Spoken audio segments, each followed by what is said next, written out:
Hi, I'm Ryan Kaplan from Pressure Bomb Express, and today I'm going to show you how to properly pressure bomb a prune orchard. The first step in the process is you're going to want to take your readings between noon and 4 p.m. This will be the hottest part of the day, and it's going to give you the most accurate reading when you're taking your samples. The next step is you're going to use these foil baggies provided by the Pressure Bomb company. There's two different sizes. This is the small baggie that works ideal on an almond and a prune, and then there's a larger baggie that you'll use on pistachios and walnuts. Once you find your location that you're going to take your readings at, you're going to select 5 trees. And we're going to do 3 trees in one row. We'll move over and do 2 in the next row. So once you find your tree, you're going to want to find a healthy branch and a leaf that's representative of most of the leaves on the tree. You don't want to pick a leaf that has damage, and you want to pick a good sized leaf. I like to select mine about halfway out from the trunk and the outer edge of the canopy. So we'll find a leaf that's healthy. And another tip is you want a leaf that has a fairly long petiole, because these leaves are small to begin with. And if you select a leaf with a small petiole, it's going to be darn near impossible to get it into the pressure bomb unit. So we need to find a leaf that has a good size petiole, and then we'll bag it. Once bagged, we'll leave them in the bags for about 10 minutes, and that'll allow the leaves to equalize with the trunk of the tree. So we'll find our leaf, being very gentle when we're putting it in.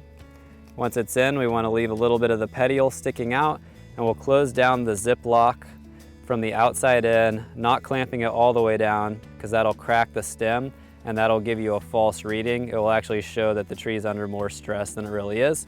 So just get the sides clamped enough to let the bag sit on there, and then we'll move on to the next tree. I like to move around the tree when I'm selecting my leaves. I don't do them all on the north side. I'll do some on the south, some on the east, some on the west, and that way you get a more representative number when you average all your leaf readings. So on this tree, I'll move around, find another healthy leaf, long stem,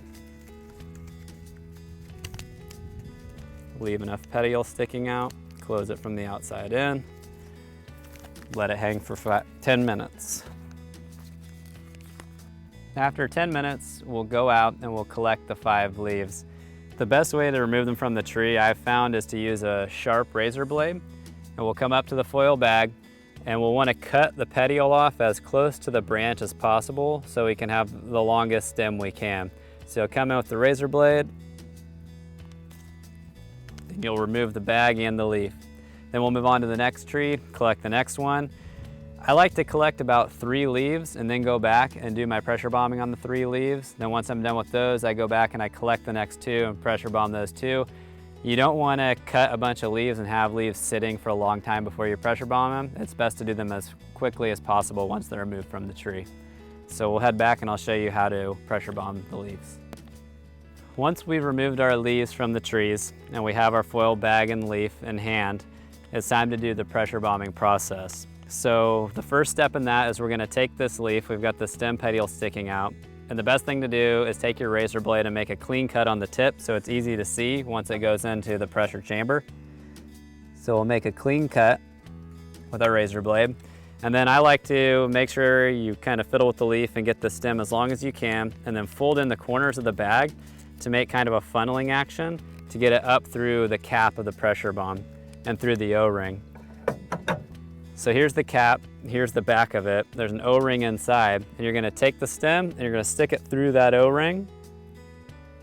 Once it's through, you're gonna take the top black piece, turn it to the right, and tighten it down. That, when you turn it to the right and tighten it, it smashes that O-ring around the stem petiole, and that'll allow no nitrogen to escape. So once it's tight and the stem petiole is sticking through, then you stick it into the pressure chamber. With the small bag, you don't really have to fold it to get it in. You can just stick it down in there. Once it's in, turn your cap, make sure the cap is locked. Give it another little tightening to get that O-ring set down, and then you're ready to pressure bomb. You're going to use the valve here, turn it to the right, and it's going to let nitrogen into the chamber. It's going to put pressure on that leaf, and as the pressure builds, the gauge is going to go up and show you how many bars of pressure there are on that leaf. Throughout that process, you're going to watch the stem closely with a magnifying glass. You're going to wait until you see water coming up out of the stem. As you're waiting, you're keeping one eye, you kind of look over and check how much pressure is on the gauge, back to the stem. Once you see the water come out of the stem, that's when you stop, turn your deal to off, and you check how many bars of pressure there are. At that point, you either write down the amount of bars it took to get the water to come out of the leaf on your manual input form, or you plug it into the web application for Pressure Bomb Express, and you're ready to move on to the next leaf. So this is the process. I'll show you exactly how it is. So when you're ready, you'll turn on the nitrogen flow. You'll hear it going in. If it's really loud hiss, that could mean that you don't have the top tight enough, or the bag has gotten out from the side of the cap and you need to bleed the pressure off, move the bag inside, reclose it, and go again. But right now we've got the pressure building. We keep an eye on how many bars are building up and one eye on the stem, constantly keeping track.